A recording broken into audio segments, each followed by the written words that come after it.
Olá, hoje é 18 de novembro de 2025, é uma terça-feira e com fé em Deus, em Oxalá, Deus, Oxalá, Ororum e todas as forças do universo e sob a proteção de Inhaçã, de Nossa Senhora da Conceição, de todos os santos, nós começamos mais um episódio do Fala Bené, o sétimo episódio do Fala Bené. E hoje nós temos dois temas, foi anunciado já, dois temas considerados de importância para a região cacaueira. O primeiro é cidadania negra. Nós estamos no mês da consciência negra e na Semana da Consciência Negra são 630 anos do nascimento e morte, da morte de Zumbi dos Palmares. E, qual é a situação do negro do Brasil? O que é que está acontecendo com o negro desde 1888, 13 de maio, o dia 14, né? Para cá, qual é a situação da cidadania? Nós vamos discutir esse tema com uma das maiores autoridades do assunto no sul da Bahia, um doutor nessa causa, professor Babalorixá, professor Rui do Carmo Povas. Daqui a pouquinho a gente vai falar com ele sobre esse tema. É um tema importante, juntamente com o presidente do Legislativo de Buerarema, o Geraldo Aragão, vereador Geraldo Aragão, que hoje nós temos uma sessão especial para discutir esse tema.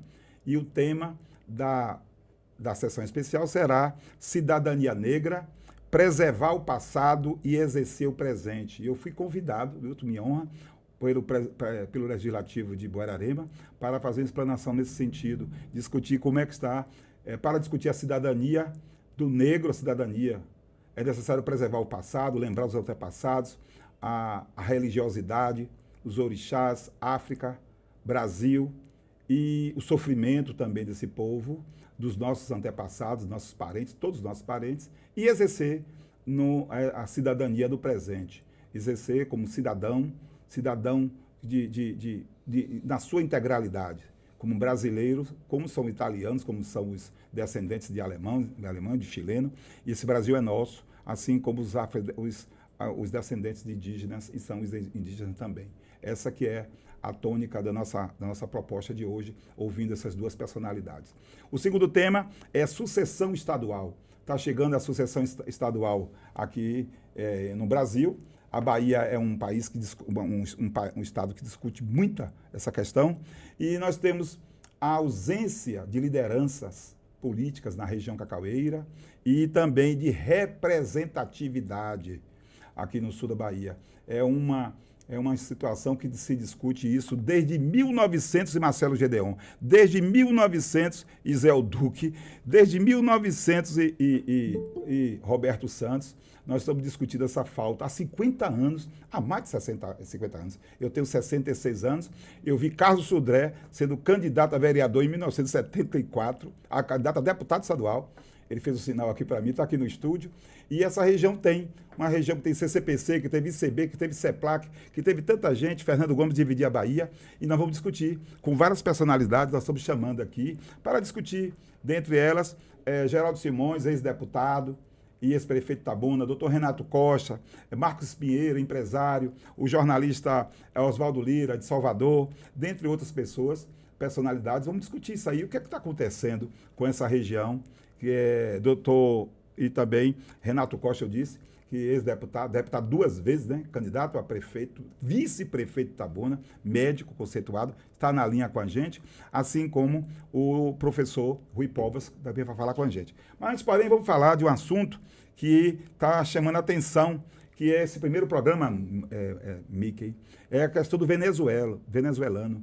Nós estamos dizendo que a gestão de Itabuna está maltratando não só os baianos, não só os itabunenses, está maltratando também os venezuelanos. E eu pedi permissão à TV Santa Cruz, à Rede Bahia, que fez uma grande matéria sobre isso, e nós vamos reproduzir agora essa matéria que não honra ninguém, essa situação que diz respeito ao ser humano, diz respeito ao cidadão itabunense, nas vésperas do Natal. Olha essa matéria produzida pela TV Rede Bahia, que vou colocar agora, nós vamos colocar, que vai reproduzir para os senhores ver que principalmente quem é de Itabuna, uma novela que remonta a muito tempo, envolve ONU, envolve migração, envolve uma série de coisas. Não é necessário ser, não é preciso ser estudante de direito, nem a conhecer direito, basta ser cidadania e alguém fica falando. Vamos lá, Mickey, essa matéria. Vamos lá.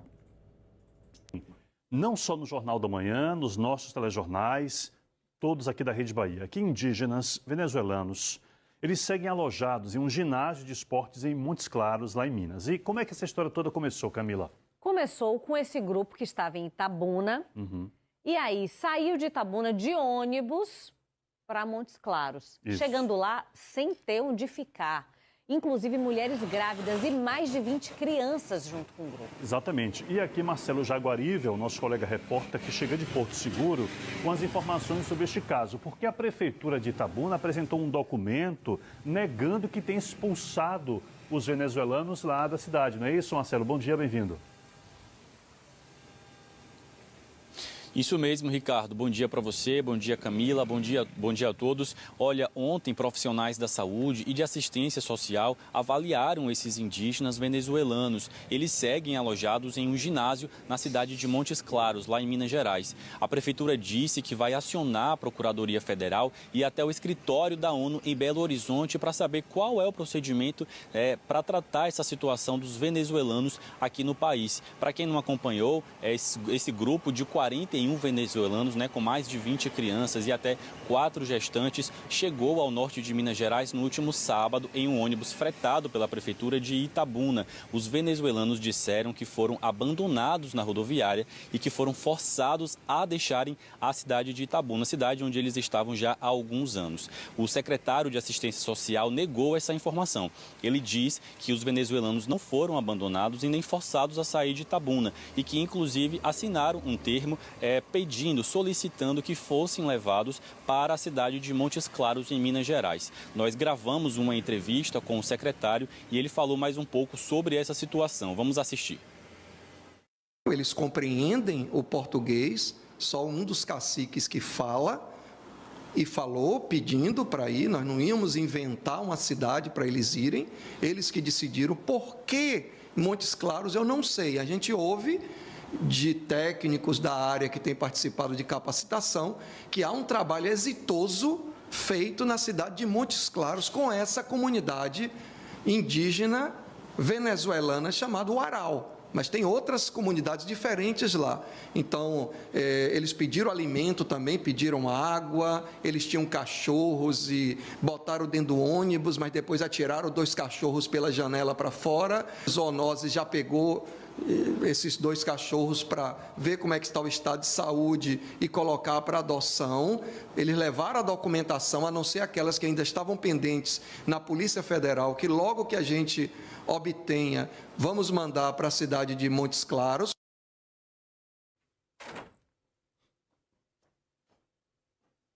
Olha aí, a gente está ainda com as imagens, então, dos venezuelanos, do povo Uaral lá em Montes Claros, e acabamos de ouvir o que disse ali o secretário de Itabuna, Camila, justificando, nas palavras dele, de que não foi uma expulsão, ou seja, que eles teriam pedido, solicitado e que assinaram um termo, embora, nas palavras do próprio secretário, apenas uma pessoa falou português, um cacique, e que teria assinado o documento.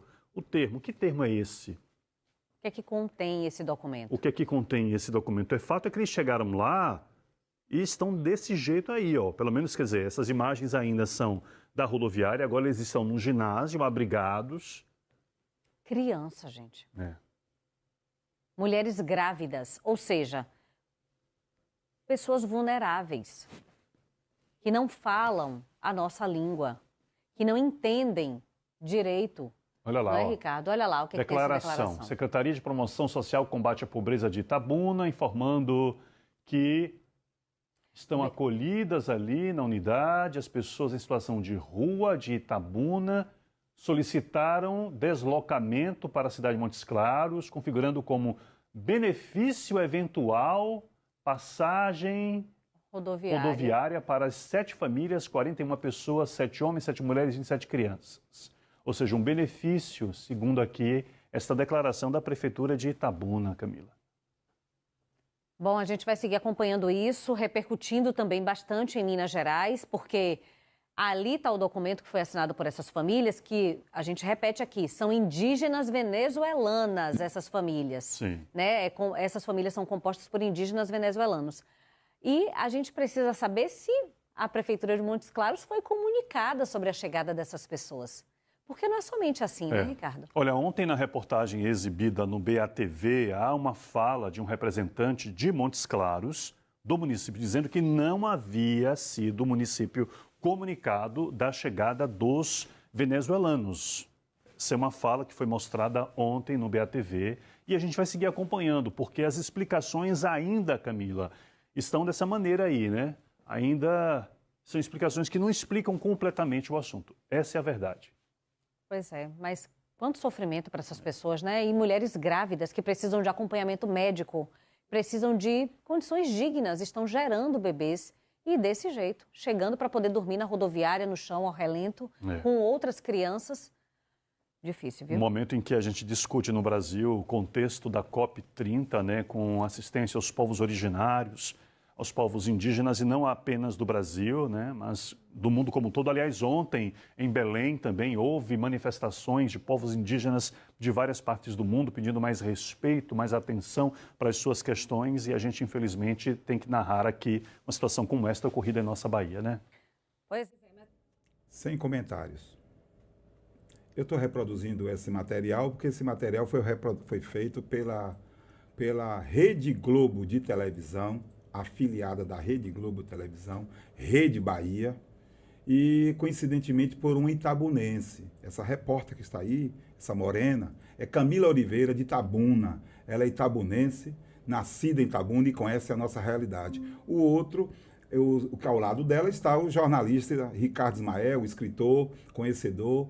Não é oposição não, né? Não é o pessoal de oposição de Itabuna que está fazendo campanha contra a gestão do município de Itabuna, não, gestão municipal. Uma dessas crianças morreu em Itabuna de fome. Eles foram alojados no colégio Antônio Carlos Magalhães, colégio degradante, uma situação degradante. E a Secretaria de Promoção Social está dizendo que está certo. Cesta básica para o Natal, reuniões e mais reuniões, mas situações tão gravíssimas, sem comentários. Agora, é preciso a gente dizer isso, com alguém que está dizendo que nós somos oposição, que é não, a Rede Globo Televisão é oposição. É a segunda matéria que a Rede Globo Televisão fez bem feito sobre esse assunto aí, lá, ouvindo o pessoal lá de Montes Claros e aqui também. E aí fica aí a conclusão do eleitor, do cidadão, do contribuinte, como diria Eduardo Anunciação. E aí, essa situação. Lamentável a situação em Itabuna nas vésperas de Natal. Vamos a outro assunto também, Miki, que tem a ver, que é a situação do restaurante popular. Restaurante popular, é isso aí, a imagem do restaurante popular. Aí está o centro histórico de Itabuna. Quem conhece a história de Itabuna? Aí na frente está a Praça da Bandeira, é onde o Colégio Lúcio Oliveira, a Sala Zé Lessa mais na frente, essa aí é a Rua São Vicente de Paulo, o Divina Providência está aqui mais à frente, e aí ao lado está, justamente aí é onde foi a SUBA, a Companhia Aviação Passubaiana, que foi criada em 1926, e era aberto isso aí.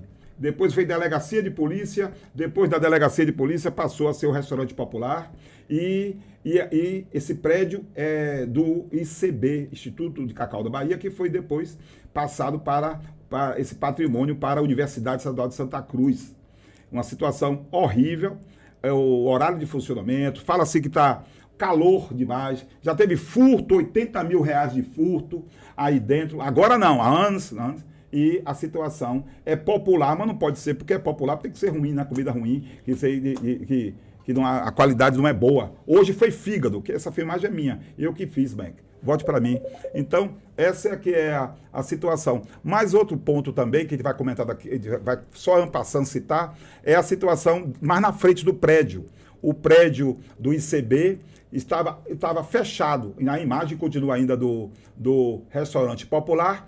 E esse prédio, rapidamente ele vai mostrar, para entrar nos nossos assuntos, que é o prédio que foi a Cesta do Povo, onde, aí, é esse prédio. E aqui no programa, juntamente com a TV Santa Cruz também, e outras emissoras, divulgaram o blog, estava fechado esse espaço aí. Ó. Esse espaço estava fechado, não passava não. E aí daí fizeram um bungaram, né? Como dizia minha avó.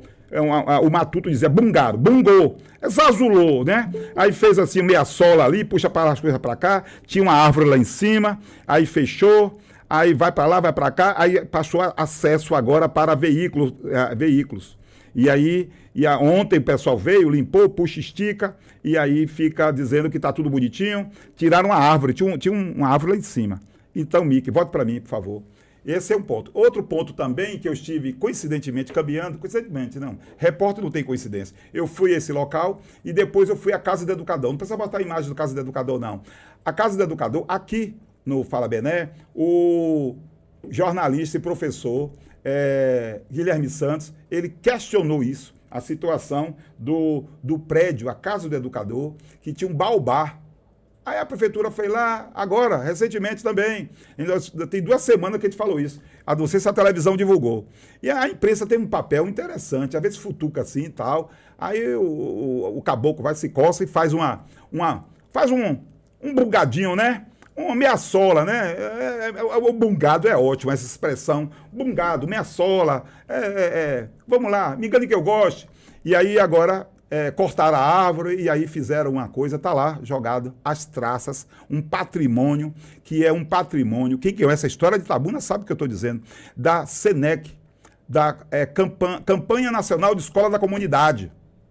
Eduardo Sodré.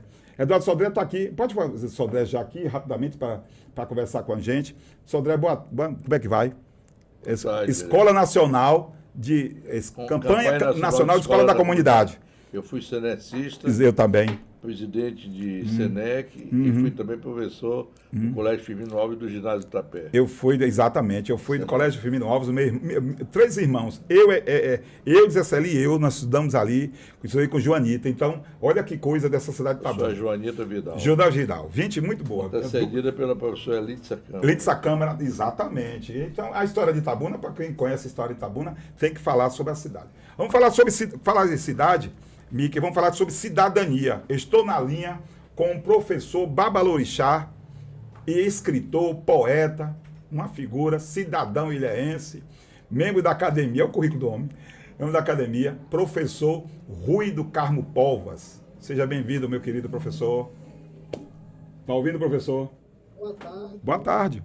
Quem vê, a quem ouve, de início manifestar minha satisfação por estar com vocês. Segundo, por agradecer, por confiar na minha palavra. Aqui estou, eis-me aqui, presente. A palavra do senhor é segura. Nós estamos aí na Semana da Consciência Negra, e o senhor é um estudioso desse tema, da cidadania, da história de Zumbi dos Palmares, da cidadania do negro. E aí o tema que nós estamos buscando para o senhor é preservar o passado, lembrar dos nossos antepassados, como eu disse, mas exercer na cidadania, no presente. Como o senhor está vendo essa situação do negro no Brasil, principalmente em Itabuna, no sul da Bahia, e essa história? Faça esse corte histórico e traga principalmente para os jovens, professor Rui Povas. Olha, beleza. Antes de tudo, vamos pegar o tema cidadania negra, preservar o passado, exercer o presente. E aí é um costume meu pegar, antes da minha fala, antes de construir o meu texto, pensar nos a priori. O que é os a priori?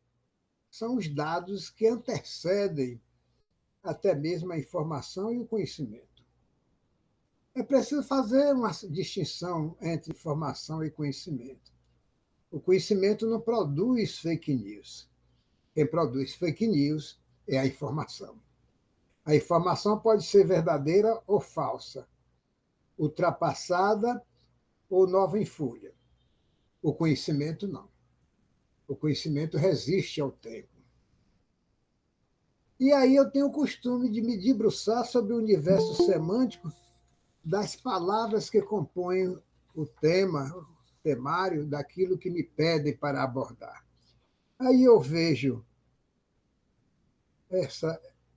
essa cidadania negra e me pergunto, o que é cidadania? Acho que primeiro a gente precisa compreender de que nós estamos falando, porque as palavras se prestam a várias interpretações semânticas a depender do contexto e da situação em que elas são empregadas.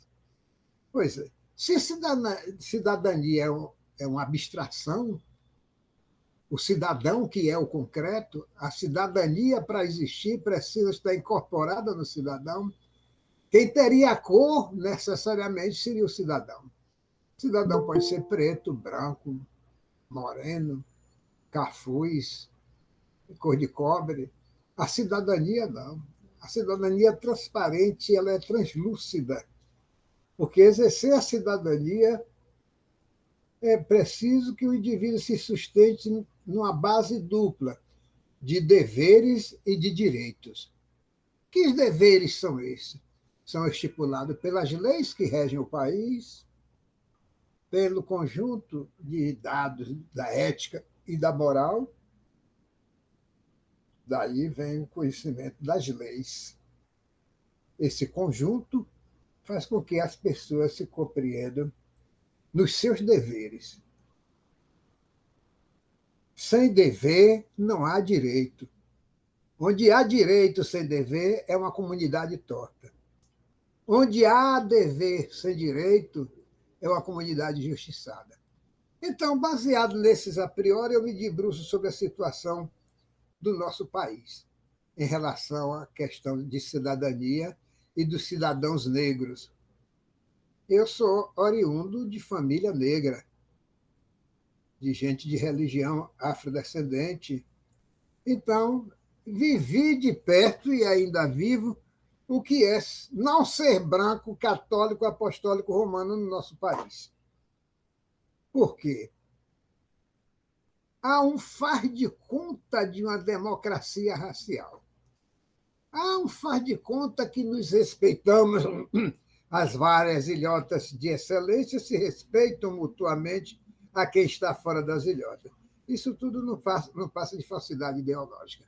Porque, na verdade, o que existe neste país, constantemente, é um conjunto de atritos. Você viu lá a reportagem na TV que o prefeito de São Paulo, o secretário de Segurança, mandou policiais armados de metralhadora invadir um colégio porque uma das práticas do colégio era que as crianças desenhassem símbolos, representações simbólicas da região, das religiões afro-brasileiras. O pai se sentiu ultrajado e a família vilipendiada deu queixa à polícia, e a polícia foi armada de metralhadora contra professores e até contra as próprias criancinhas amedrontadas de ver aquele espetáculo degradante, porque não existe coisa mais horrível, Bené, do que a ignorância, porque, antes de tudo, ela é atrevida.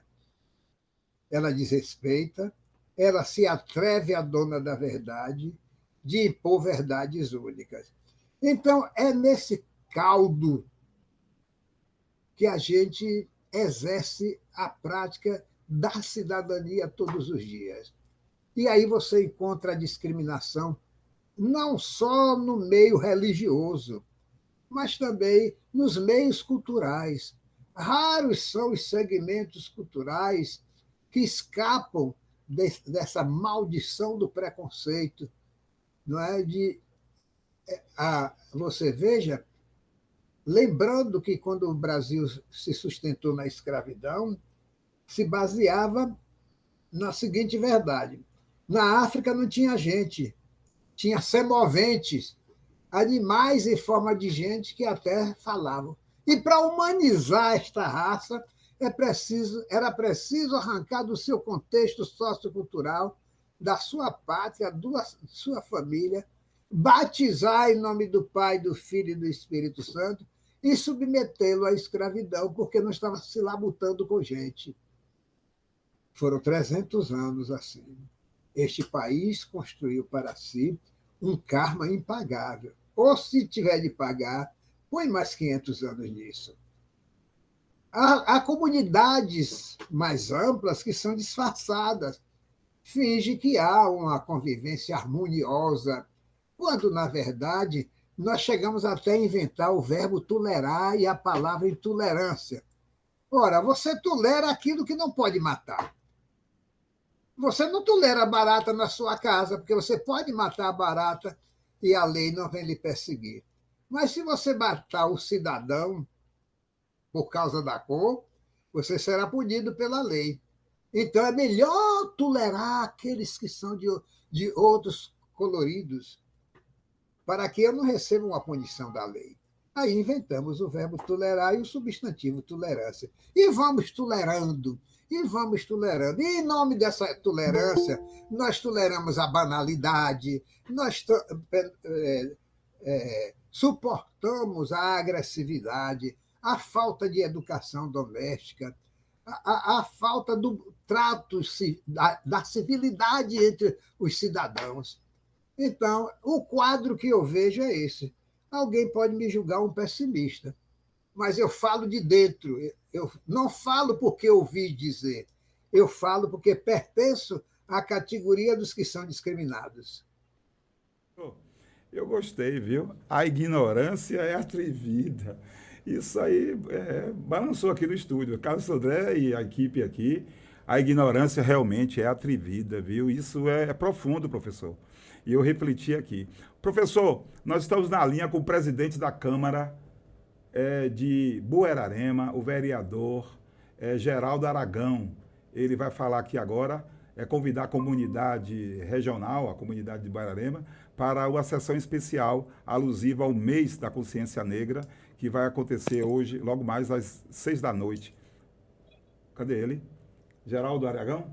Geraldão? Oi, tá aqui. Aí, divida mais aí, Mike. Pô, Mike, vereador. Convida a população. Tudo bem, como tá? Com prazer. Povo, como é que estão vocês?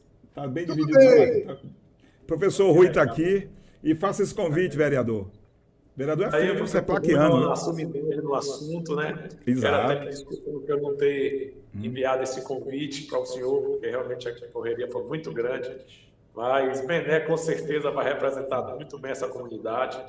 E a gente espera que, ano que vem, o senhor esteja presente, já está convidado para que o senhor administre também uma palestra aí para os nossos convidados. Se eu estiver vivo. Hein? Se eu ainda estiver vivo. Que é isso não, professor? Que é isso? Com certeza, eu tenho certeza que... Não tenha, não. Não tem essa certeza, não. Ainda não tenho certeza nem do dia daqui a pouco, né? Quando eu for para casa botar o paletó, não sei se pode acontecer, mas com fé em Deus e todos os orixás, o senhor estará bem. Eu quero, a gente aqui da Câmara, a gente começou a fazer muitos eventos esse ano da mulher, fizemos o evento da mulher empreendedora, fizemos o evento de entrega de títulos, fizemos o evento da Santa Casa, foram muitos e muitos, e esse consta no nosso calendário, né, o mês da consciência negra, que a gente está promovendo esse evento hoje aqui. Nós temos 13 pais de santos que vão estar aqui presentes, nós temos o pessoal cerqueira, do comandante da Polícia Militar, então a gente tem prefeitos, secretários, e a gente está muito feliz em realizar esse evento aqui em Buerarema, né, para realmente conscientizar as pessoas, né, da importância da gente viver sempre unidos, de cada um respeitar o seu espaço e todos juntos. Então, a gente convidou o Bené, e eu tenho certeza que vai abrilhantar o nosso evento hoje com uma belíssima palestra. Nós teremos roda de capoeira, nós teremos apresentação de dança, teremos comida típica, e é isso. A Câmara de Buerarema, o Poder Legislativo, assim que eu assumi, sempre foi uma coisa que eu pedi muito para que a gente se aproximasse das comunidades, né? Já fizemos várias audiências públicas no Itararé, Vila Operária, porque eu acho que o Poder Legislativo é isso, é estar junto da população e ouvir os reclames para que a gente possa ser esse elo entre o povo e o Poder Executivo. Perfeito. Muito obrigado, professor. Eu peço, televisão e internet é tempo, né? Eu peço perdão ao senhor, agradeço, ele vai voltar aqui a imagem dele, professor Rui Povas, e a gente tem no dia 20, agora quinta-feira, nós fizemos um programa especial. Nós vamos fazer um balanço em Buerarema, vamos fazer um balanço na região. E, professor Rui, é sempre um prazer. A gente relaxa ouvindo o professor Rui Povas, desde 1900 e UESC, meu professor na UESC. É uma figura que... A aula de professor Rui, não, ninguém dormia, porque ele chegava firme, falando e falando com segurança, falando sobre... letras vernáculas, né? Falando português, falando bonito, isso é muito bom. E o senhor, como doutor honoris causas da universidade, nos honra muito e o senhor na excelência como escritor, tem 24 livros, isso, viu, Geraldo, isso faz muito bem. Então, sinta-se homenageado pela produção do Fala Bené, pelo Legislativo de Buerarema, Carlos Sodré está aqui, outras pessoas estão, e todos os internautas. A comunidade está somando, a comunidade regional tira o chapéu para o senhor, você sabe disso, você sabe a consideração que eu tenho, não é de agora não, e eu digo publicamente o quanto nós admiramos o senhor, o seu trabalho pela pesquisa, não só no seu terreiro, no seu instituto, e fazendo com que preserve a memória dos nossos ancestrais e preserve uma religião tão bonita, tão bela, como que tem uma relação bonita com a natureza, que é o candomblé. Professor Rui, muito obrigado, viu? E aí? Obrigado. Ai, Senhor, onde borbulham vulcões e vontades fáceis. Lembra? Lembro. Você não sabe a história. É meu poema Prece Negra, que foi o único poema que eu fiz, né? Quer dizer, poema que foi reconhecido como meu. Obrigado. Então, eu fico muito satisfeito. Professor, agora o Geraldão, cadê Geraldo? Geraldão? Tô aqui. Obrigado. E cadê ele? Bote aí, Mick. Ele está aí. Te espero, hein? Espero mesmo. Muito obrigado. Daqui a pouquinho, terminou o programa, eu chego aí e nós vamos aí. Obrigado. Obrigado, Rui. Prazer ver o senhor e clamamos orixás que ano que vem o senhor esteja aqui na mesma data, tá bom? Vamos marcar. Amém. Exato. Tchau. Tempo. Grande abraço. Ok. Isso foi Rui Povas, Rui do Carmo Povas e também o Geraldo Aragão, presidente legislativo de Buerarema. Tem mais coisa aí, Mick? O que é que você tem? Bote? Marcos Leonelli. Não, é outro. Leonelli, pô, Não, é o... Não, vamos lá. Boa tarde, Tá ouvindo? pessoal. Exato. Vamos lá. É porque ele está em dócil aqui. Vamos falar sobre sucessão estadual e também ausência de liderança e representatividade. Nós estamos com... o tema é um tema interessante, gente, como eu disse, falta a questão de sucessão, a história é muito longa e nós trouxemos, vai ser debatido a sucessão ao longo desses anos, vai faltar programa, né, debates, e aí tem um candidato em Itabuna que é candidato ao Senado. Que eu me lembre, eu tenho de lembrança assim, eu tenho boa memória, eu vi como candidato ao Senado da região Cacaueira foi Rui Correia, na chapa das mulheres, senador Rui Correia, advogado, que foi candidato. Não vi alguém candidato, vi ao Senado, mas a Câmara Baixa e a estadual, né? E Zen Costa também, que foi candidato, agora que me lembro, Zen Costa que foi. Carlos Sodré, boa tarde. Boa tarde. Como você está vendo essa... Meu caro Edeivaldo Benedito, aos que assistem o Fala Bené, cuja inauguração, cujo lançamento a gente festejou, desejando que fizesse desta oportunidade, desse instrumento, uma imprensa investigativa, de que muito se precisa para que se possa oferecer embasamento à verdade, porque a verdade é aquilo que mais precisa chegar ao povo. O povo precisa conhecer a verdade, precisa ter as informações para, através dela, poder decidir bem. E se informar e ter conhecimento, porque a ignorância, como disse o brilhante professor Rui Povas, a ignorância é atrevida. E como dizia Leonel Brizola, a ignorância é muito mais cara do que a educação. Exato. Eu estou na linha com o Marcos Pinheira, empresário, uma figura que está desde Itapetinga, empresário, administrador. Vem aqui, Marcos. Marcos está aí com a gente. Seja bem-vindo, meu querido. Tudo bem, pessoal? Tudo bem. Prazer estar com vocês. Nós vamos daqui a pouco. Como é que você está vendo essa situação, esse cenário há décadas? A região Cacaueira fala muito de falta de liderança, de ausência de liderança, de representatividade. Realmente é uma verdade. Nós precisamos romper com essa situação e temos uma pessoa que vai nos representar muito bem. Vai ser um senador com toda liberdade, toda intimidade, e é um senador para que nós possamos chamar de nosso senador. Então, o Carlos Sodré tem uma competência, sabe as mazelas da região, conhece bem a região, conhece as pessoas e conhece a vontade expressa no contato que tem tido com os eleitores. E o que eu acredito é que o eleitor irá ter uma oportunidade de dialogar no sentido da verdade, de expressar o que deseja e, no fundo, deseja dignidade para ter um ambiente de trabalho produtivo que gere um compromisso com a prosperidade, com a educação. Eu me recordo quando o doutor Norberto Odebrecht escreveu um livro, Educar pelo Lazer. Quando eu comecei trabalhando para a montagem do plano turístico, do projeto Sauípe, eu comecei a imaginar sobre a orientação do arauto, sociólogo, Domênico De Masi, eu imaginava o ócio criativo como uma maneira de criar energia e sinergia entre as pessoas na capacidade de produzir mais, gerando eficácia. E eu vejo na personagem, nas atitudes de Carlos Sodré, essa filosofia bastante abrangente, bastante respeitosa para com o trabalho, para com a vida que traz qualidade. E só o trabalho traz dignidade e gera a oportunidade de ter prosperidade e qualidade de vida.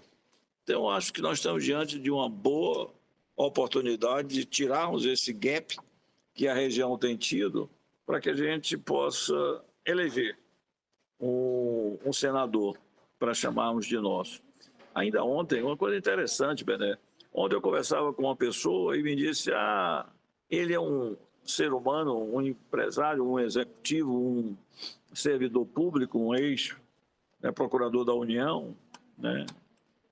E que é bem conhecido pelas atitudes dele, mas o povo não o conhece. E, continuando a conversa, eu perguntei, você tem já compromisso para senador? Me disseram, sim, é um ex-candidato, é um ex-governador.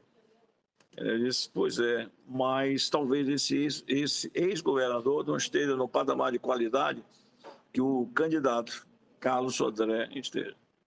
Ela parou, pensou e disse, olha, eu vou trabalhar para esse senador, para esse candidato, esse pré-candidato a senador, porque eu já ouvi falar muito dele sobre a ótica da seriedade, do empenho, não é, da capacidade de trabalho e da forma que ele tem de aglutinar pessoas, vetores de desenvolvimento. E aí me fez lembrar Getúlio Vargas. O trabalho gera dignidade, gera desenvolvimento econômico, gera prosperidade e preserva a soberania, seja de um Estado, ou seja de uma nação. Então eu vejo o Sodré com um potencial muito grande de trazer essas considerações e fazer com que o eleitor entenda a importância de saber a verdade. Não é apenas porque foi ou governador ou deputado federal, tá, que terá condições de ter competitividade com a postura séria e dignificante do Sodré. É essa a minha mensagem. Eu falo com a visão de um empresário que tem os pés bem calcados na realidade, mas com um olhar para o futuro e um olhar coletivo. Não é? No momento eu estou investindo em shopping, em áreas de habitações. Enfim, eu vejo o Sodré como um ótimo nome, uma pessoa que realmente merece o nosso carinho, merece o nosso respeito e o nosso trabalho, o nosso empenho para continuar desenvolvendo esse potencial dele para vir a ser o nosso futuro senador. É isso por aí. Muito obrigado. Olha, essa discussão é interessante, essa provocação, e o Fala Bené está fazendo isso. Olha, Marcos, tem também, não só, Geraldo Simões está na linha, o ex-prefeito, ex-deputado Geraldo Simões, e vai falar sobre esse pensamento, fala-se muito em liderança, em representatividade, e Geraldo Simões vai falar com a gente sobre isso. Vamos lá, Geraldo. Boa tarde, Geraldo. Cadê? Geraldo Simões? Não, o Geraldo Simões está na gravação. Tem o áudio dele aí, o vídeo dele. É. Vamos lá. Geraldo Simões. Ok. Isso aconteceu já, isso da Rede Globo Televisão? Agradeço ao jornalista Zerivaldo Benedito o convite que ele me faz para participar Eu estou sem o áudio de do meu Geraldo. amigo Carlos Sodré. Eu sei que o tema será as eleições do ano que vem, que já bate a nossa porta. Nós teremos eleição para deputado estadual, federal, senadores, governadores e presidente da República. E o ano que vem, cada estado vai eleger 2 senadores. E Sodré, junto com diversos amigos pelos vários municípios da Bahia, tem discutido o lançamento da sua pré-candidatura ao Senado. Sodré está apresentando o seu nome como pré-candidato ao Senado para as eleições do ano que vem. É um momento que carece de uma reflexão, porque todos sabemos que a presença de um senador em Brasília abre portas, consegue recursos, aloca recursos, muda a lei, regulamento para beneficiar uma região, uma cidade ou estado. O Brasil inteiro acompanhou o esforço do senador Rodrigo Pacheco para resolver a questão da volumosa dívida de Minas Gerais. Ou as ações do senador do Amapá, no norte do Brasil, para ser legalizada a exploração do petróleo com todos os cuidados ambientais. Aquele estado será um estado rico, desenvolvido, com muito emprego com a exploração de petróleo. Ou o estado do Amazonas, em que os senadores trabalham com afinco para ampliar os incentivos e ampliar o leque de produção, né, da Zona Franca de Manaus. E nós nunca tivemos um senador aqui no sul da Bahia. E tem um problema da nossa economia, no norte do desenvolvimento. Um senador nos ajudaria muito a encontrar os caminhos para desenvolver a nossa região, a nossa cidade e o nosso estado. Desejo muito sucesso ao meu amigo Carlos Sodré. Boa tarde, Bené. Boa tarde a todos. Primeiro, eu quero agradecer o convite de falar com vocês e fazer uma avaliação sobre a disputa pelo Senado da Bahia no próximo ano, que promete ser uma eleição bastante disputada. Na base do governo, o senador Jacques Wagner e o senador Ângelo Coronel tentam disputar espaço também com o ministro da Casa Civil, Rui Costa, que já anunciou o desejo de entrar na disputa. Isso pode criar uma queda de braço e provocar rompimentos na base do governo, já que a gente sabe que o PSD, o partido do senador Ângelo Coronel, é o maior partido da Bahia, tem 130 prefeituras e é um aliado indispensável para qualquer processo eleitoral. No campo da oposição, o nome colocado até hoje como principal candidato ao Senado é o do presidente do PL na Bahia, do ex-deputado João Roma. Tem Marcelo Nilo, ex-presidente da Assembleia, gravitando ali, querendo ocupar uma vaga dessa para o Senado. E surge agora o nome de Carlos Sodré, que é um advogado, ex-secretário, subsecretário de Administração Penitenciária, um quadro respeitadíssimo dentro e fora da Bahia e que com certeza promete elevar o debate, elevar o diálogo na disputa do próximo ano, até porque é uma chapa majoritária. Sodré tem envergadura para poder transitar muito bem em todos os espectros da política baiana e fica aqui a minha torcida para que ele venha com uma candidatura forte, provavelmente pelo PTB, e assim ele dê a opção para os baianos escolher bem na eleição do próximo. Boa tarde a todos. Fala, meu amigo Bené. Fala, Bené. Primeiro eu queria aqui agradecer, né, por esse convite. Para mim é uma honra, realmente está sendo deixar uma palavra aqui, minha opinião, eu como presidente aqui do partido, do PDT, e amigo aí, pessoal seu, e dos membros aí que se fazem presente no podcast.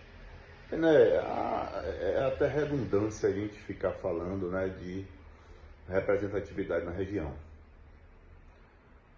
O mais importante do que ter representantes da região é você ter representantes independentes.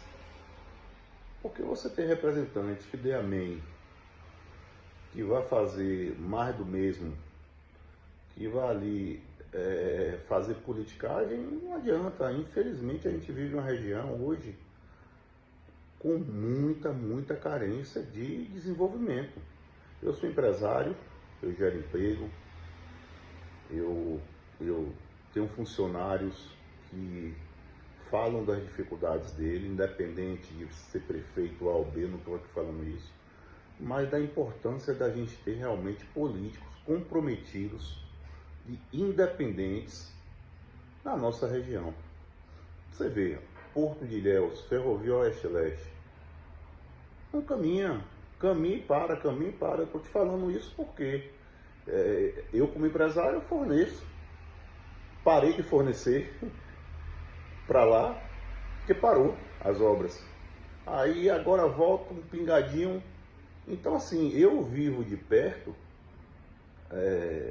essas questões. Então, se você não tiver realmente representantes independentes na região, né, a gente vai... As próximas gerações vão sofrer ainda mais. E a tendência é realmente as pessoas irem para outros estados, né? A gente não tem quem brigue realmente por a gente, tá? Eu volto a falar, não é dizer amém, é ter independência e ter atitude. Mando um abraço aí, fiquem com Deus e em breve eu vou aí para a gente bater um papo mais longo, Bené. Um abraço a todos.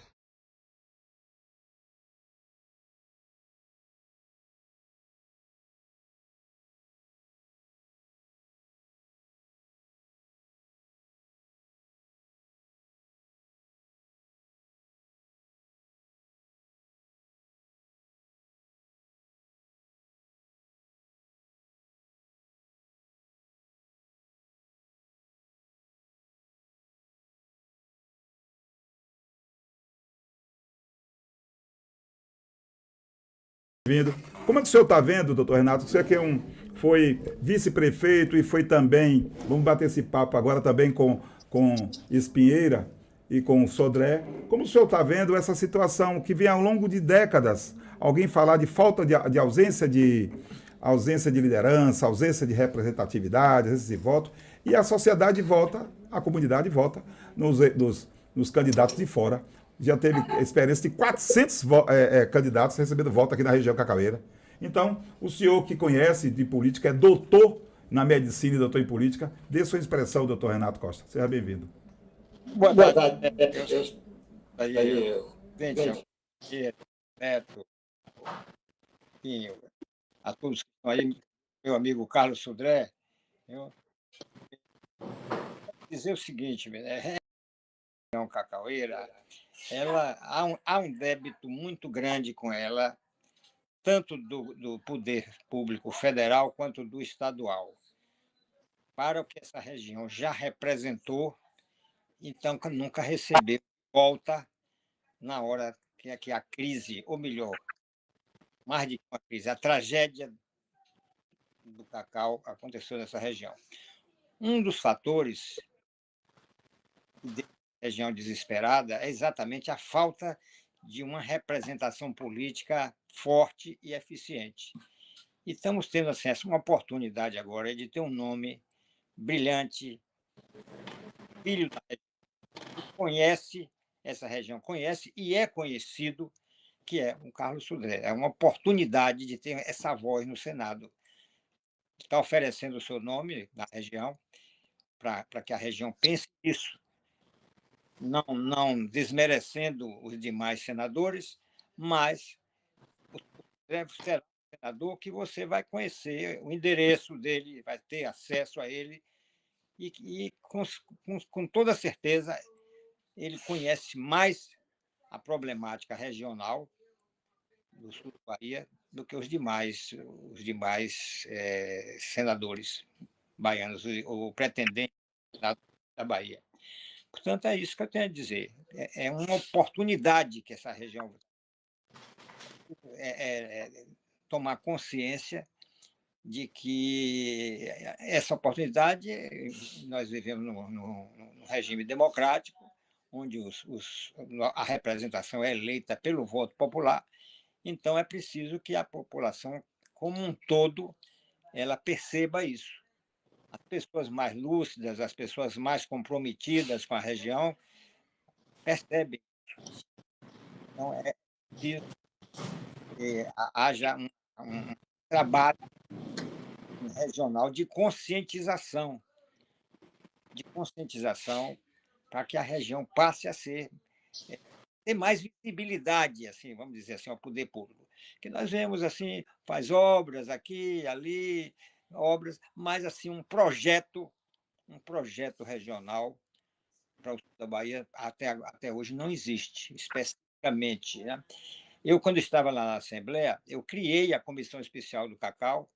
Eu não pude ser presidente, porque era oposição, e o presidente Oswaldo Souza, que era um cacauicultor aí de Gandu, que sentiu na pele a vassoura de bruxa, e eu dizia isso lá. Quando falavam em crise na região cacaueira, eu disse, não, a região cacaueira não está em crise. O que existe lá é uma tragédia, que até hoje se paga. É isso que é uma representação do nível do Carlos Sodré, poderia ser a voz da nossa região, e outras regiões devem, a região com o cacau, deve se solidarizar comigo para que dê uma oportunidade à região do cacau de ter um representante assim, à altura. E assim será. Teremos um senador que, de fato, será um representante do Estado. Pois é, Marco, vamos trabalhar para isso. Vamos trabalhar. Vamos viralizar essa ideia. Isso, a tecnologia moderna é isso, vamos viralizar. Né? Exatamente. Olha, e Marcos, os internautas estão participando, muita gente. O tema é interessante, muita gente. Eu estou com 2 celulares aqui. Um celular para os amigos e outro celular para os inimigos. E o celular dos amigos, um amigo meu dizia que tinha 2 revólveres, um 32 para os amigos e 38 para os inimigos. Eu tenho dois celulares, Sodré, e está chovendo aqui. Eu estou aqui com um notebook, eu estou aqui, as pessoas estão pedindo, Ricardo Khrushchevsky, Cleide Leandro, a ex-vereadora Charliane, ex-vereadoras, vereador de Itapebi, de Itapé, de Buerarema, mandando, questionando, defendendo essa tese, que é a defesa do voto regional, de votar na região, de ter um sentimento de pertencimento. E um desse pensamento está na linha com a gente, mandou um áudio, Fred Gedeon III, ex-vereador, advogado, está na linha com a gente, via telefone. Fred, seja bem-vindo. Meu nome é Fred Gedeon, filho de Marcelo Gedeon, o maior plantador individual de cacau do mundo. Plantou 1 milhão de pés de cacau na Cabruca. E venho aqui dar meu depoimento de tristeza, de demonstrar que essa região, ser testemunha que essa região do cacau, outrora pujante em tudo, em representatividade, em infraestrutura, nós tínhamos uma cooperativa nossa, a Copa é Cacau. Nós tínhamos uma empresa só para fomentar o comércio do cacau, exportar cacau, que é o Instituto Cacau da Bahia. Nós tínhamos a Itaísa, uma indústria de processamento de cacau. Tudo dos produtores. Não tinha intermediário. Nós tínhamos o Conselho Consultivo dos Produtores de Cacau, que representava os produtores de cacau de todos os municípios que produziam cacau. Almadina, Uruçu, Caratá, Caúna, Itabuna, Itajuí, todos os municípios. Produtores tinham sindicato rural forte, sindicato rural, produtores de cacau. Não só de cacau, mas sindicato dos produtores rurais. Era um sindicato fortíssimo. E a maioria das vezes, os cacauicultores eram que tinham domínio, que era a maior produção. Bem, nisso, aos poucos a gente veio a CEPLAC. Meu Deus, a CEPLAC. A CEPLAC era uma instituição que a região toda deve muito à CEPLAC. Por quê? Não tem uma obra de infraestrutura em cada município, ponte, estrada, eletrificação rural, hospital, escolas, na nossa região, a universidade, a UESC. Tudo a CEPLAC tinha uma infraestrutura, tinha uma frota mecânica, tinha um departamento só de cuidar de infraestrutura. além de apoio técnico aos produtores de cacau, de acompanhamento, de cursos. Nós tínhamos ainda a EMARC, a escola, né, técnica de Uruçuca, que treinava técnicos. Hoje falta técnicos. Essa EMARC era nossa. Hoje virou Instituto Federal. A CEPLAC hoje está reduzida a um cantinho, não vai mais. Está definhando. O Instituto Cacau da Bahia acabou e ninguém disse nada. Não teve uma voz, uma liderança que falasse alguma coisa do Instituto Cacau da Bahia, que acabou. A Itaísa da mesma sorte, a Copa Cacau da mesma sorte, gestão. Quer dizer, não teve, né, porque as lideranças foram indo. Marcelo Gedeon, maior liderança dos cacauicultores no CNPC, José Soares Pinheiro, Írio Atanásio, Salomão Mafuz, Clodomir Xavier, Ronaldo Xavier, ABC de Freitas, enfim, entre muitos e muitos, que eu não me lembro agora os nomes, que defendiam essa região com unhas e dentes, principalmente o crédito para o produtor. Você falou, eu acompanhei. Aos 50 anos, eu estou participando dessa luta do cacau, então não só na CEPLAC, como no ICB.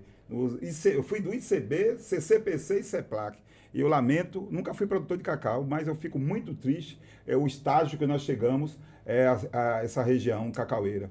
Eu gostaria de dar um parênteses aqui, fazer um parênteses e prestar uma homenagem póstuma ao meu grande amigo Everton Almeida, ex-presidente do CCPC, CNPC, deputado estadual de Jequié, liderança de Jequié, que faleceu essa semana aos 85 anos. Tom legal. Então, eu gostaria de lembrar, dar uma mensagem aos seus familiares. Tom, que foi um odontólogo ligado a Lomanto Júnior, uma figura que defendeu muito a região cacaueira. A todos, aos seus familiares, essa mensagem de meus pêsames pessoais.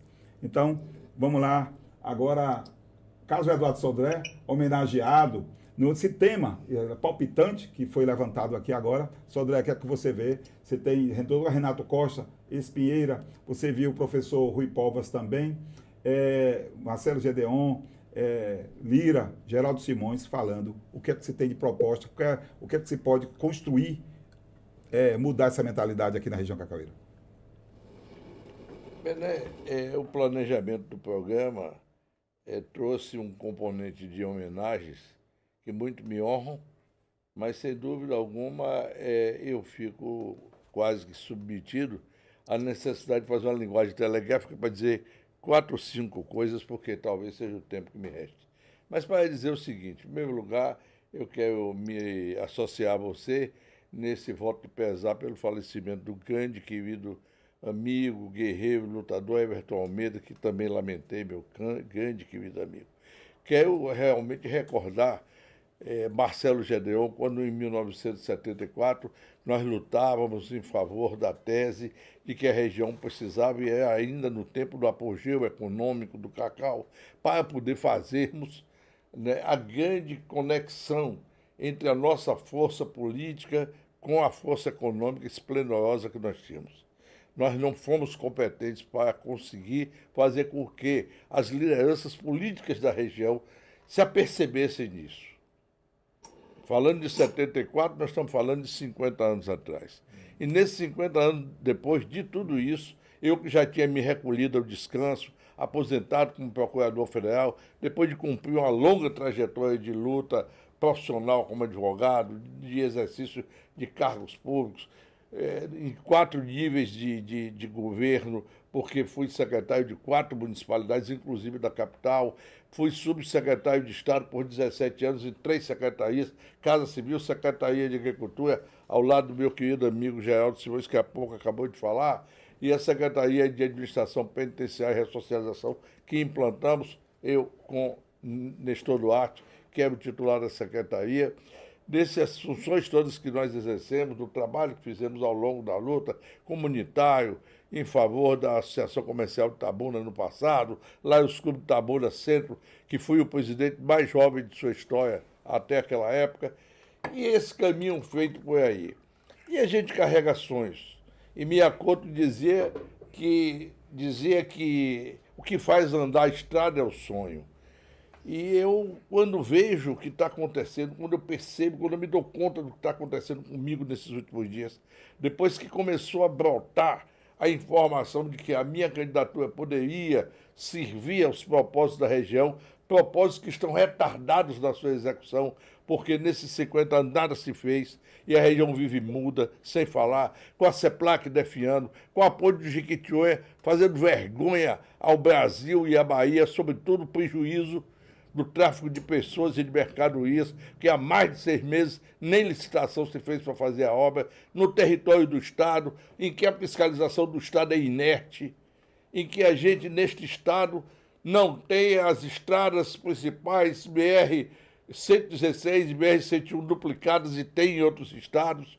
Nós somos esta região que, quando estava em seu apogeu, não teve força para gritar e agora tem menos ainda. Será que ainda vamos encher os alforjes eleitorais dos que vêm aqui de 4 anos? Eu saí com o doutor Simão Fitterman de Valença num dia 4 de janeiro de 74 até Lagedão, de cidade em cidade, pedindo a cada líder político: vote com seu chefe político. Fosse Luiz Viana, fosse Lomanto, fosse Jutaí, fosse Antônio Carlos Magalhães, mas peça a eles que dê a vocês um nome da liderança deles, mas que seja da região.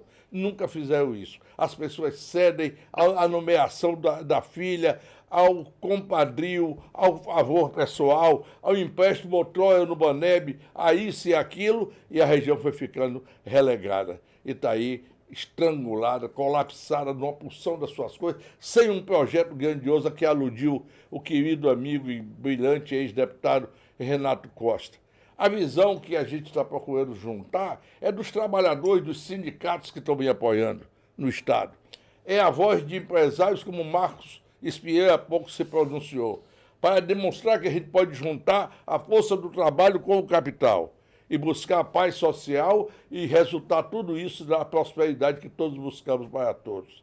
Eu estou na altura da vida em que, quero dizer a vocês, se tiver este mandato de senador para ser a voz, para ser o braço, para ser as pernas da região no Senado da República, eu quero dizer que não deverei ali ficar por mais do que um mandato, ainda que chamado a disputar uma reeleição, porque se não sou velho, também já não sou tão jovem, que posso imaginar que daqui a 9 anos eu possa estar querendo um novo mandato. Quem vai sem querer a reeleição fica com muito mais liberdade de poder se exercer com independência, com altivez, com liberdade plena. Não tenho mulher empregada em órgão nenhum do governo, nenhum dos meus filhos. Sou aposentado como procurador federal, estou na condição da vida de que não enriqueceu, mas que tem condições de viver de forma digna a vida e que não precisa do cargo, não precisa da função pública para se exercer. Precisa, sim, fazer o que eu fiz, sair dos meus cuidados para não ser egoísta e entregar a minha mocidade, entregar a minha inteligência, entregar a minha experiência, sobretudo convocando os meus amigos. E é por isso que eu digo que a gente é surpreendido com coisas admiráveis. Eu, por exemplo, li essa semana, Cora Coralina, dizendo assim: o que vale na vida não é o ponto de partida, mas sim a caminhada. Caminhando e semeando, no fim terás o que colher. Eu estou colhendo.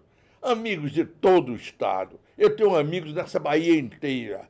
Eu já conversei com gente de 389 municípios, não que todos tenham me apoiado, mas em cada lugar encontrei uma voz para me ouvir. Cheguei com certeza na frente dos outros candidatos. Quero tratar a candidatura ao Senado e a oportunidade de ser senador de forma séria, de forma responsável, com a busca da eficácia do meu trabalho. E só posso fazer isso se eu contar também com a ajuda de todos, que eu peço a todos, a cada homem do sul da Bahia, a cada homem do Grande Sul, que venha do Baixo Sul, do Médio Sul, do Médio Sudoeste, descendo até o Extremo Sul. Porque essa região tem 1/3 quase dos eleitores que votaram para o Senado na última eleição. São 3 vagas. Por que o sul da Bahia? Por que o Grande Sul não tem uma vaga? Eu quero essa vaga para servir a minha terra. Isso não vai acrescentar nada de vaidade ao meu currículo. Eu já tive tudo porque Deus me deu muito. Porque o que os meus pais me ensinaram, eu preservo até hoje. De respeitabilidade pelo exercício da minha vida com dignidade, com respeito aos valores éticos, aos valores morais. Eu saí de uma pequena cidade que é Itapé, a minha Itapé do meu coração, distrito de Itabuna, que nós tornamos município. E dali eu fui ser o que pude ser, no plano municipal, no plano estadual, como procurador federal, inclusive como cônsul de um país estrangeiro, país negro, inclusive, representando aqui na Bahia. Essa história, essa trajetória, graças a Deus, limpa, me autoriza, me dá condições de poder, de cabeça erguida, me apresentar com humildade aos meus concidadãos, pedir o voto, pedir o seu voto, pedir que você faça mais um. Vamos fazer a grande revolução do sul da Bahia, do Grande Sul, porque as outras regiões eu me responsabilizo, porque ali eu me fiz conhecer nesses 50 anos.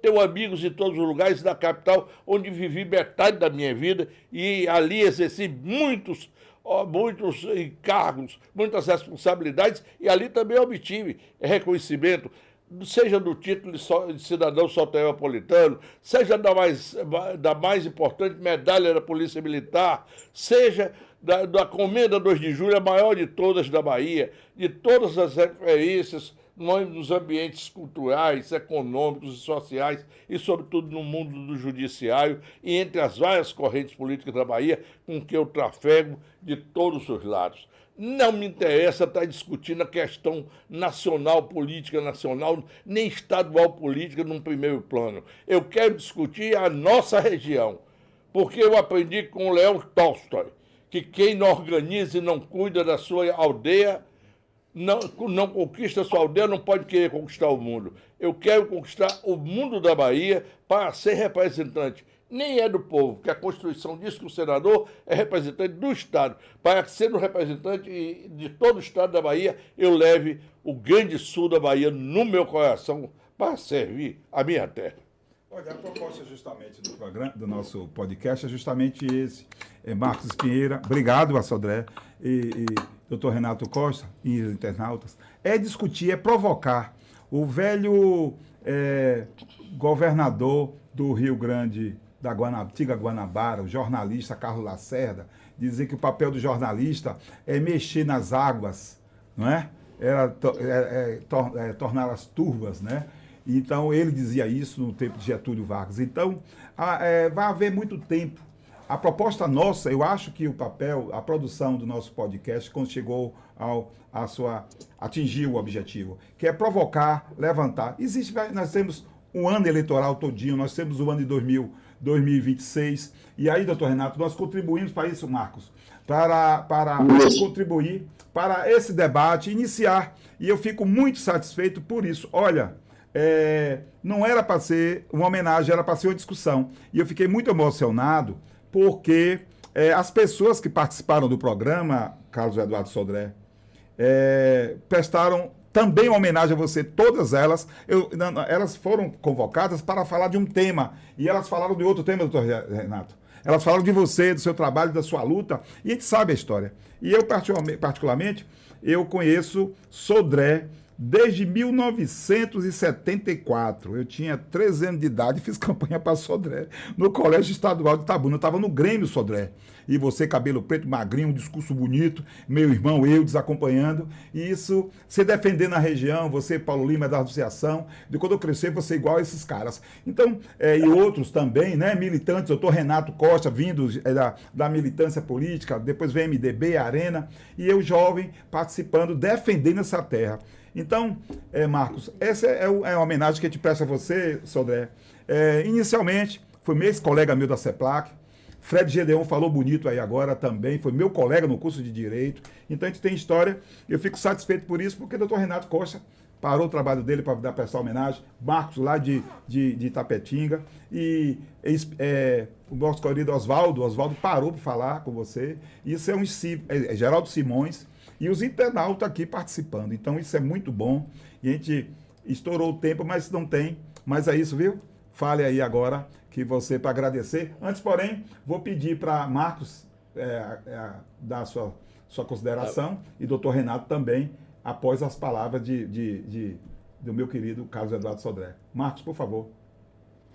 Bem, eu acredito que Carlos Sodré, ele reúne, ele aglutina os diversos temas que nós estamos aptos a discutir, porque ele provoca a nossa imaginação, ele libera a nossa imaginação para que a gente possa, de alguma forma, associar o papel dele na comunidade como futuro senador, com o trabalho que ele já fez no passado e está preparado para levar a representatividade do Estado da Bahia para frente. Eu acho que é isso. Tá? Tem um trabalho muito bem que ele fez, que é o trabalho junto às cooperativas, junto aos sindicatos. Eu sonho, pessoalmente, ter um sindicato do trabalhador e do empresário, da cooperativa mista, como a que nós temos aqui em Itapetinga. É a cooperativa mista do Médio Rio Pardo. Entendeu? Então, você ter o trabalhador e o empresário na mesma estrutura institucional, a prol da prosperidade, isso seria o ideal. E Carlos Sodré tem essa competência e essa habilidade. Uma boa noite. Isso aí, vamos divulgar. Obrigado. Divulgue mais esse empreendimento seu de trazer shopping center, gerar emprego, gerar no comércio aí da região. Seja bem-vindo, meu querido. Um abraço. Doutor Renato, por favor. Bené, eu vou aproveitar a oportunidade também de prestar minha homenagem a Everton Almeida Tom. Tom foi meu amigo de infância, na escola primária em Jaguaquara, no Taylor Egídio, nos anos 50. Passado alguns anos, nos reencontramos em Salvador no 2 de julho. Eu estudando lá no curso ginasial científico e ele também. E, posteriormente, nos anos 60, nos reencontramos na universidade. Eu na medicina e ele na odontologia, frequentando um restaurante universitário. Então, uma amizade de longa data e senti muito a perda do nosso Tom legal, Everton Almeida. Pois bem, dizendo isso, vamos voltar aqui ao nosso assunto. Esse discurso que o Sodré fez aí agora, para mim, é perfeito. Agora, eu sugiro, Sodré, um título assim: Acorda a região. Acorda, vamos acordar da letargia e mudar nossos costumes eleitorais.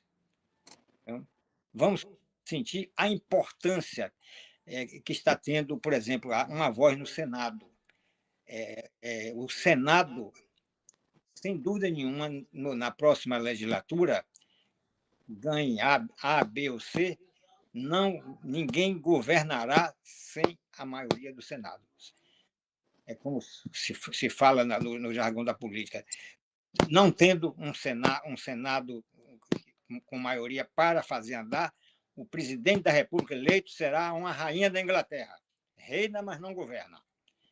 Portanto, a importância é muito mais importante hoje haver uma maioria, ter senadores comprometidos do que outros cargos políticos para o futuro do nosso país e nosso Estado. E nossa região precisa estar inserida nesse projeto. Portanto, Sodré, esse discurso tem que ser assim, retumbar com todos os sons para que a região acorde e pense nisso.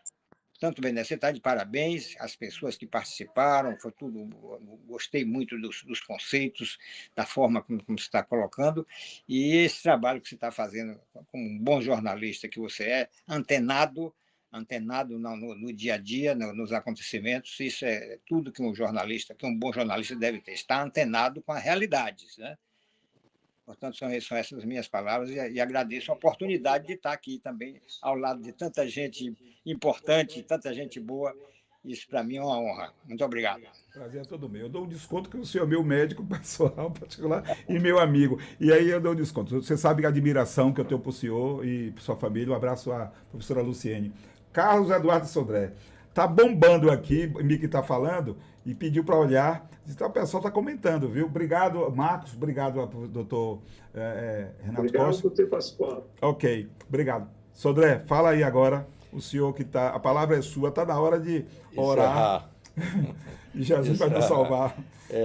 Muita gente, viu, Sodré? Parabéns, Bené, você com o seu programa hoje, você dá o start de uma fase importante no nosso trabalho de conscientização dessa região. Eu vou de casa em casa, de igreja em igreja, de escola em escola, em todos os lugares para onde me chamar, eu vou levar essa palavra.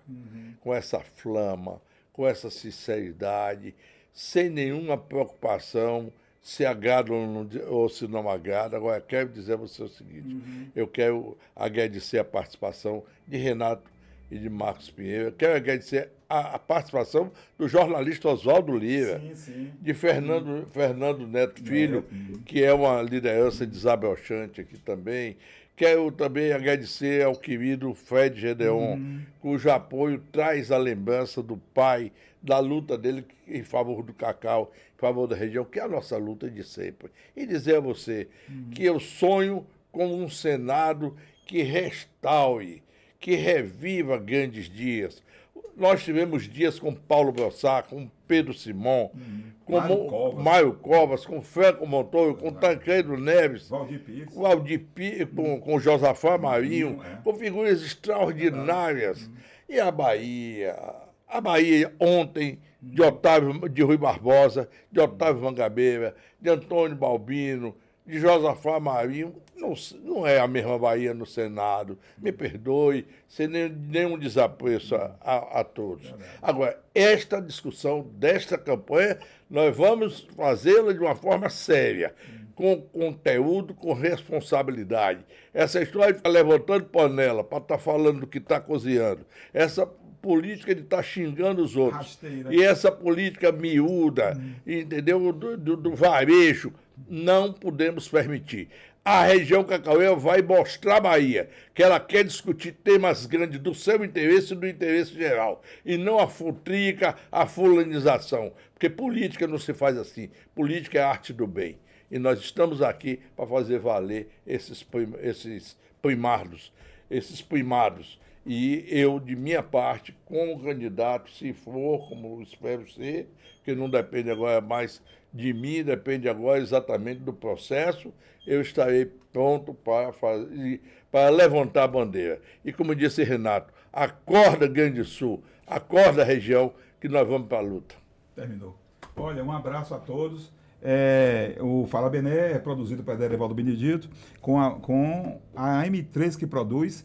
Um abraço ao meu querido Mike Dantas, Léo também, e Marina faltou aqui, disse que viria, Dona Marina Benedita, brincadeira, e nós estaremos aqui na próxima quinta-feira com um novo podcast, Fala Bené. Um abraço a todos, fique com Deus, e ele gosta de mim, ele gosta de você também. Um abraço.